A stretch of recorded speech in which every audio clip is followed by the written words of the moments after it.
வணக்கம் மக்களே! இன்னைக்கு நம்ம என்ன பார்க்க போறோம் அப்படின்னா, இண்டெக்ஸோட அப்டேட். இன்னைக்கு நிஃப்டி 50 0.39% அளவுக்கு வந்து அப் ஆயிருக்குது. நிஃப்டி நெக்ஸ்ட் 50 2.61% அளவுக்கு வந்து அப் ஆயிருக்கு. நிஃப்டி மிட் கேப் 150 2.18% அளவுக்கு வந்து அப் ஆயிருக்கு. நிஃப்டி ஸ்மால் கேப் 250 இண்டெக்ஸ் 1.63% அளவுக்கு வந்து அப் ஆயிருக்கு. நிஃப்டி மைக்ரோ கேப் 250 இண்டெக்ஸ் 1.68% அளவுக்கு வந்து அப் ஆயிருக்கு. இன்னைக்கு வந்து பார்த்தீங்க அப்படின்னா, மார்க்கெட் வந்து ஒரு டெட் கேட் பவுன்ஸ் தான் வந்து நடந்திருக்குது. வேற எந்த ரீசனும் கிடையாது. மார்க்கெட் இன்னைக்கு வந்து ஒரு பாசிட்டிவ் நோட்ல வந்து க்ளோஸ் ஆகுறதுக்கு. ஏன்னா, நேத்தே எல்லா இண்டெக்ஸுமே வந்து பார்த்தீங்க அப்படின்னா, அரவுண்ட் ஒரு 4% அளவுக்கு வந்து down ஆயிருந்தது.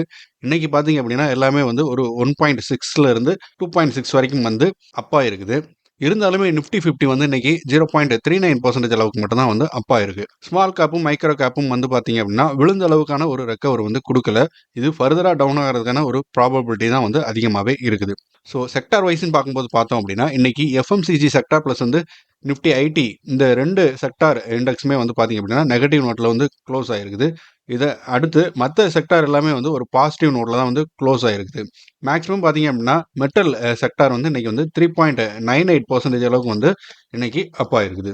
So Nifty 50யோட trading chart பார்க்கும்போது பார்த்தீங்க அப்படின்னா, இன்னைக்கு ஓப்பன் ஆகும்போதே வந்து ஒரு பாசிட்டிவ் நோட்ல தான் வந்து ஓப்பன் ஆகியிருந்தது. ஏன்னா நேத்தே வந்து ஒரு 360 பாயிண்ட் அளவுக்கு டவுன் ஆயிருந்தது. ஸோ க்ளோசிங் பார்த்தீங்க அப்படின்னா, ஒரு 90 பாயிண்ட் வந்து இன்க்ரீஸ் ஆகி 23,176 அப்படிங்கிற ஒரு லெவலில் வந்து க்ளோஸ் ஆயிருக்குது. ஸோ இது வந்து பார்த்தீங்க அப்படின்னா, நிஃப்டி அதோட சப்போர்ட் ஆல்ரெடி உடச்சி கீழே தான் இருக்குது. ஃபர்தராக வந்து இது டிக்ளைன் ஆகி 22,600 22,300 அந்த ரேஞ்சுக்கு வந்து போகிறதுக்கான வாய்ப்பு தான் வந்து அதிகமாக இருக்குது. இன்னைக்குமே வந்து எஃப்ஐஏயோட செல்லிங்கிறது கண்டிப்பாக இருக்க தான் செய்யுது. ஸோ அடுத்து பார்த்தோம் அப்படின்னா, நிஃப்டி 50 இன்னைக்கு ஒரு 90 பாயிண்ட் வந்து அப் ஆகி 23,176 அப்படிங்கிற ஒரு லெவல் வந்து க்ளோஸ் ஆயிருக்குது.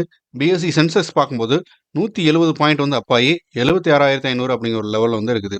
இந்த அப்புங்கிறது பார்த்தீங்க அப்படின்னா, ஃபினான்சியல் செக்டார் பிளஸ் வந்து அதானி குரூப் ஆஃப் கம்பெனிஸ்ல நடந்த ஒரு ரேலியின் காரணமாக தான் வந்து இந்த அப் வந்து நடந்திருக்குது. அதாவது இது ரீபவுண்ட் ஆயிருக்குது. அதே மாதிரி ருபி வந்து பார்த்தீங்க அப்படின்னா 0.1% அளவுக்கு வந்து இன்க்ரீஸ் ஆயிருக்குது. இது வந்து ரெக்கார்டு லோ வந்து ஹிட் பண்ணியிருக்குது. ஸோ இந்த ரீசன்னாலையும் வந்து பார்த்தீங்க அப்படின்னா, நம்ம மார்க்கெட்ல இருந்து ஃபாரின் இன்வெஸ்டர்ஸ் வந்து வெளிய அமௌண்ட் எடுத்துக்கிட்டு இருக்கிறாங்க. இதுவரைக்கும் வந்து பார்த்தீங்க அப்படின்னா, $2.75 பில்லியன் அளவுக்கான அமௌண்ட் வந்து வெளிய போயிருக்குது. இந்த ஜனவரி மந்த்ல மட்டும். செக்டார் ஹைலைட்ன்னு பார்க்கும்போது பார்த்தோம் அப்படின்னா, ஃபினான்சியல் செக்டார் தான் வந்து இன்னைக்கு ரேலிய வந்து கொண்டு போயிருக்குது. அதே மாரி மிட் கேப் இண்டெக்ஸுமே வந்து நல்ல ஒரு சர்ஜ் வந்து குடுத்திருக்குது. அதான் நம்ம சார்ட்ல பார்த்திருந்தோம் 2.6 அளவுக்கு வந்து அப் ஆயிருந்தது. அத தொடர்ந்து பார்த்தோம் அப்படின்னா, நிஃப்டி பேங்க் இண்டெக்ஸுமே வந்து ஒரு 688 பாயிண்ட் வந்து கெயின் ஆயிருக்குது. இதுக்கான காரணம் பார்க்கும்போது, பேங்கிங் செக்டார்ல வந்து ஒரு ஸ்ட்ராங்கான சென்டிமெண்ட் வந்து பாசிட்டிவ் சென்டிமெண்ட் வந்து இருக்குது. ஸோ அத தொடர்ந்து தான் வந்து பேங்கிங் செக்டார்ல இண்டெக்ஸ்ல வந்து இன்னைக்கு அப் ஆயிருக்குது. ஏன்னா அதோட ரிசல்ட் வந்து பாசிட்டிவா இருக்கும் அப்படிங்கிற மாரி நியூஸஸ் வந்து வருது. ஸோ அடுத்து ஆர்பிஐ பார்த்தீங்க அப்படின்னா, ரேட் கட் வந்து டிசம்பர் மந்தே பண்ற மாரி இருந்தது. ஸோ அது வந்து பார்த்தீங்க அப்படின்னா, தள்ளி போய் பிப்ரவரி மந்த்ல பண்றாங்க அப்படிங்கிற மாரி ஒரு நியூஸஸ் வந்தது. இந்த பிப்ரவரிலயோ இல்ல ஏப்ரல்லயோ வந்து நடக்கிறதுக்கான ஒரு வாய்ப்பு தான் வந்து இருக்குது. மேக்ஸிமம் பிப்ரவரில இருக்கிறதுக்கு வாய்ப்புகள் வந்து குறைவா இருக்குது. இந்த ரேட் கட்டுங்கிறது 0.25% அளவுக்கு இருக்க போகுது.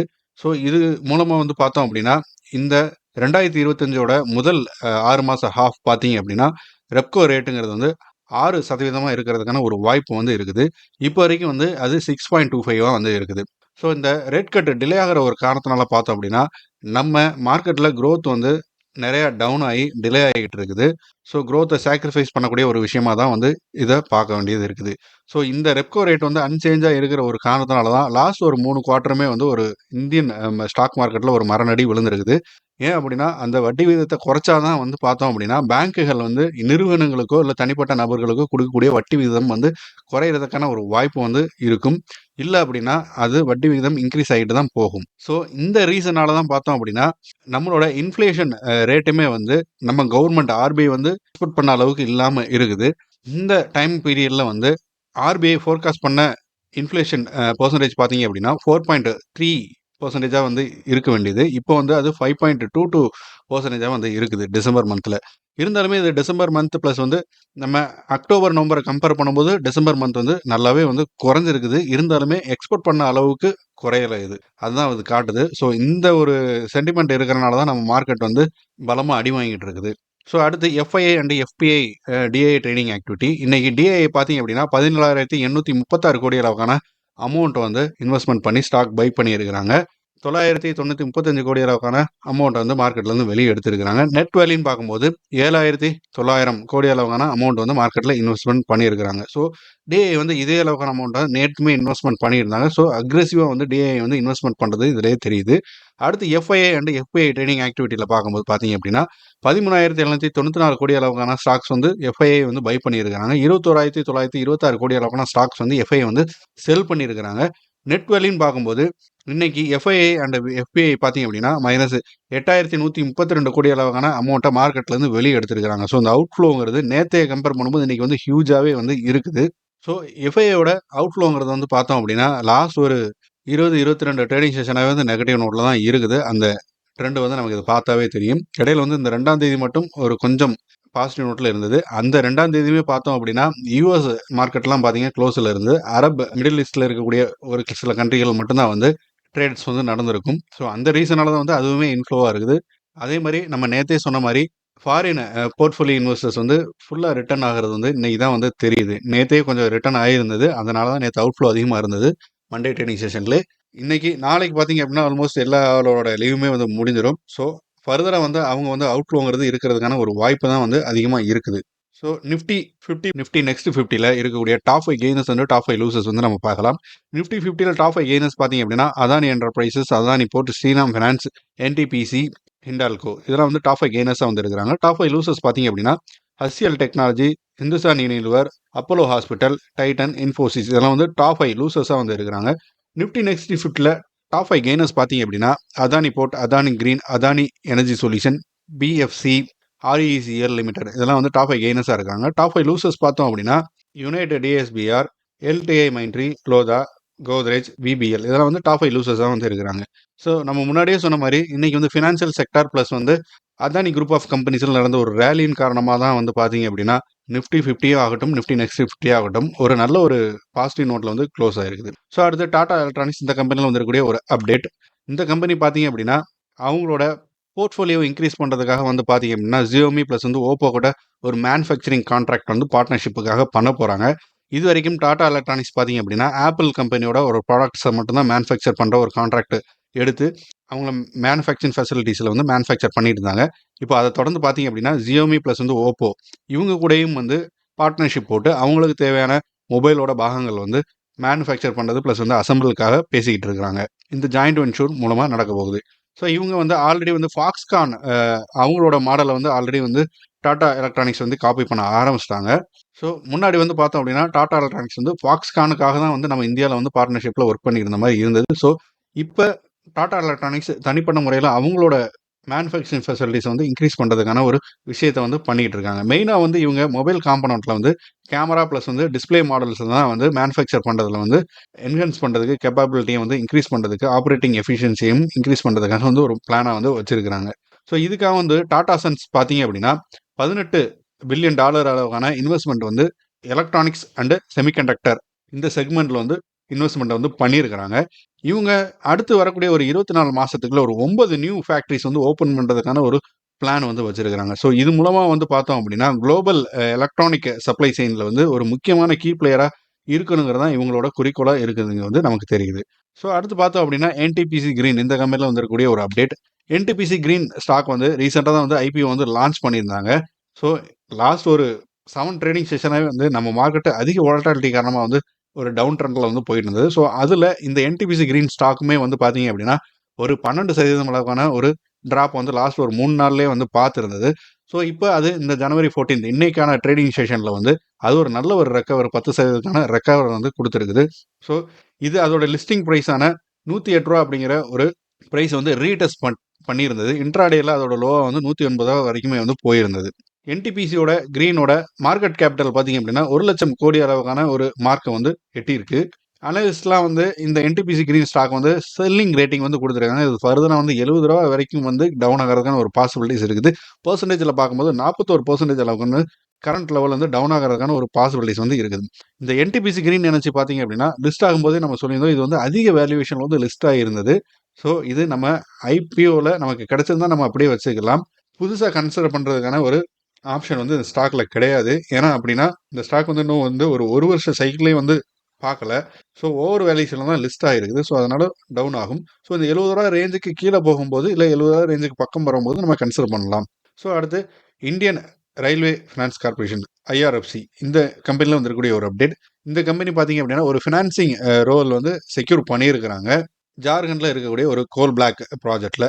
இதுக்கு வந்து பார்த்தீங்க அப்படின்னா லோவர் பெட் வந்து பண்ணியிருக்கிறாங்க 3167 கோடி அளவுக்கான ப்ராஜெக்ட் வந்து லோவர் பெட் பண்ணியிருக்கிறாங்க. இந்த கோலை டிரான்ஸ்போர்ட் பண்ணக்கூடிய ஒரு சப்போர்ட்டிங் ஆப்ரேஷனுக்காக வந்து இதை பண்ணுறாங்க. இந்த ஜாயிண்ட் வென்ச்சருங்கிற பார்த்தோம் அப்படின்னா பிவியூஎன்எல் வந்து கொண்டு போக போகிறாங்க. இதில் வந்து என்டிபிசி லிமிடெட் வந்து 74% வந்து ஸ்டாக் வந்து வச்சிருக்காங்க. அதே மாதிரி ஜார்க்கண்ட் பிஜிலி விட்ரான் நிகாம் லிமிடெட் வந்து 26% அளவுக்கான ஸ்டாக் வந்து வச்சிருக்காங்க. ஸோ இந்த டிரான்ஸ்போர்ட்டேஷன் மெயினாக வந்து பார்த்தீங்க அப்படின்னா மைன் கெயின் ரயில் எம்ஜிஆர் அப்படின்னு சொல்லுவாங்க. அந்த டிரான்ஸ்போர்ட்டேஷன் மூலமாக அது வந்து இந்த கோல் பிளாக்ல இருந்து கோல்ஸ் வந்து டிரான்ஸ்போர்ட்டேஷன் பண்ண போகிறாங்க. ஸோ இதில் வந்து இந்தியன் ரயில்வே வந்து ஒரு முக்கியமான ஒரு டிஸ்ட்ரிபியூஷன் பார்ட்டை வந்து பண்ண போகிறாங்க. ஸோ அடுத்து ஜொமேட்டோ இந்த கம்பெனியில் வந்துருக்கக்கூடிய ஒரு அப்டேட்.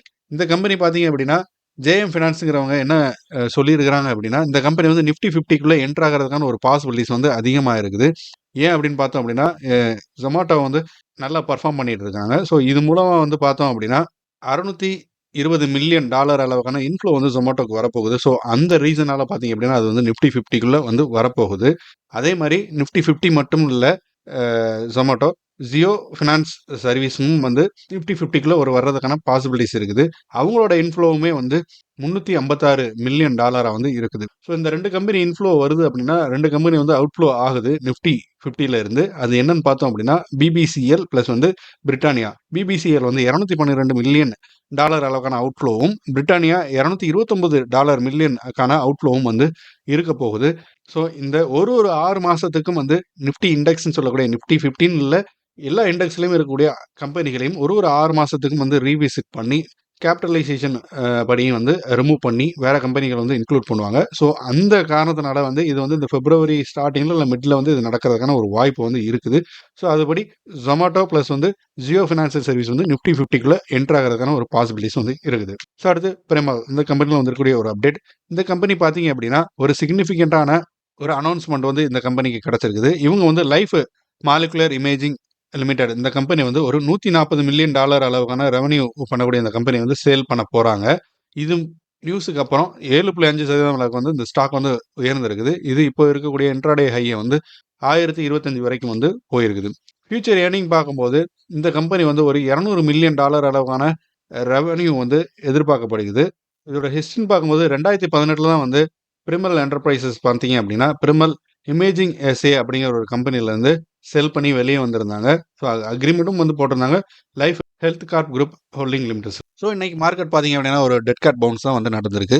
மார்க்கெட்டில் வந்து பெரிய அளவுக்கான மூவ்மெண்ட் வந்து பார்க்க முடியலை. பெரிய நியூஸஸும் வந்து இல்லை. நம்ம 20ஆம் தேதி எதிர்ப்பு நோக்கி வந்து நம்ம காத்துட்டு இருக்கோம். ஸோ ட்ரம்ப் வந்து என்ன அனௌன்ஸ்மெண்ட் கொடுக்க போகிறாங்கிறது பொறுத்தும் இருக்குது. அதே மாதிரி ஃபினான்சியல் மினிஸ்டர் வந்து என்ன ஒரு பட்ஜெட் வந்து தாக்கல் பண்ண போகிறாங்க அப்படிங்கிறது வந்து அன்கிளியராக இருக்குது. ஸோ அதனால தான் வந்து மார்க்கெட்டில் வந்து ஒரு அன்சர்டனிட்டி ஒரு நிலையற்ற தன்மை வந்து நிலவிக்கிட்டு இருக்கு. ஏன் அப்படின்னு பார்த்தோன்னா 1 மந்த்துக்கு முன்னாடி வந்து பார்த்தீங்க அப்படின்னா ஒரு 2 lakhs ஆனுவல் ஏர்னிங் இருந்தாவே வந்து அவங்களுக்கு டேக்ஸ் வந்து கண்டிப்பாக கட்டியாகணும் அப்படிங்கிற மாதிரி ஒரு நியூஸஸ் வந்து இருந்தது. ஸோ இப்போ பார்த்தோம் அப்படின்னா ஒரு 10 lakh வந்து வரைக்குமே வந்து டேக்ஸ் கட்ட வேண்டிய எக்ஸம்ஷன் இருக்கும், கட்ட வேண்டிய அவசியம் இல்லை அப்படிங்கிற மாதிரி ஒரு நியூஸஸ் வந்து வருது. ஸோ இந்த நியூஸஸ்மே வந்து பார்த்தோம் அப்படின்னா மார்க்கெட் வந்து இப்போ நெகட்டிவ் ட்ரெண்டில் போகிறனால இதை வந்து பூஸ்ட் பண்ணுறதுக்கோ இல்லை ஸ்டேபிள் பண்ணுறதுக்காகவும் இந்த நியூஸை வந்து பரப்புறாங்களா அப்படிங்கிறதும் தெரியல. ஸோ என்ன வரப்போகுதுங்கிறது வந்து ரொம்ப அன்கிளியராக இருக்கக்கூடிய ஒரு சுச்சுவேஷனால தான் வந்து பார்த்தீங்க அப்படின்னா நிலையற்ற தன்மையில் இருக்க காரணம் தான் நம்ம மார்க்கெட் வந்து வொலட்டாலிட்டிங்கிறது வந்து அதிகமாக ஆகிக்கிட்டே இருக்குது. ஸோ நம்ம கவர்மெண்ட் தான் வந்து இதுக்கு வந்து ஒரு முடிவு கட்ட வேண்டிய ஒரு சுச்சுவேஷனில் இருக்கும். இருந்தாலும் இதெல்லாம் வந்து நம்ம வந்து அஸ் அ இன்வெஸ்டர் வந்து நம்ம ஒரு ஆப்பர்ச்சுனிட்டியாக எடுத்துக்கிட்டு நல்ல வேல்யூஷனில் கன்சிடர் பண்ணக்கூடிய அளவுக்கு நல்ல வேல்யூஷனில் இருக்க ஸ்டாக்ஸ்லாம் வந்து இப்போ வந்திருக்குது. ஏன்னா எல்லாமே வந்து 20% 30% அளவுக்கான கரெக்ஷன் வந்து பார்த்துருக்குது. ஸோ இந்த கம்பெனி எவ்வளோ ஹை போகிற அளவுக்கான ஒரு பொட்டன்ஷியல் இருக்குங்கிறது நமக்கு நல்லாவே தெரியும். ஸோ மார்க்கெட் இப்போயுமே இந்த மந்த் இல்லைனாலும் இன்னொரு 2 to 3 monthsல வந்து பவுன்ஸ் பேக் ஆகும். ஸோ அந்த சமயத்தில் பார்த்தீங்க அப்படின்னா நமக்கு வந்து நல்ல ஒரு ரெவன்யூ க்ரோத் வேணும் அப்படின்னா கண்டிப்பாக இந்த லோவர் சர்க்கியூட்டில் அது வந்து கீழே வரும்போது அதை நம்ம கன்சிடர் பண்ணாதான் நமக்கு வந்து நல்லதாக இருக்கும். ஸோ இருந்தாலுமே பல்கான இன்வெஸ்ட்மெண்ட்டை வந்து தவிர்க்கிறது ரொம்பவே நல்லது. நம்ம திரும்ப திரும்ப எல்லா வீடியோலையுமே இதுதான் சொல்கிறோம். பல்கான இன்வெஸ்ட்மெண்ட் பண்ணுறதுங்கிறது வந்து பார்த்தோம் அப்படின்னா ஒரு லாங் டேர்ம் பெர்ஸ்பெக்டிவ்ல வந்து நமக்கு என்றைக்குமே வந்து அது கெயினாக கொடுக்காது. ஸோ ஸ்மால் குவான்டிட்டியில் நல்ல வேல்யூஷனில் வரும்போது தான் அதை நம்ம கன்சிடர் பண்ணணும்.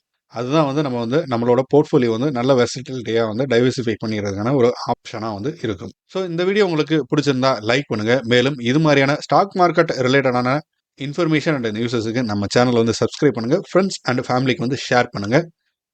தேங்க்யூ.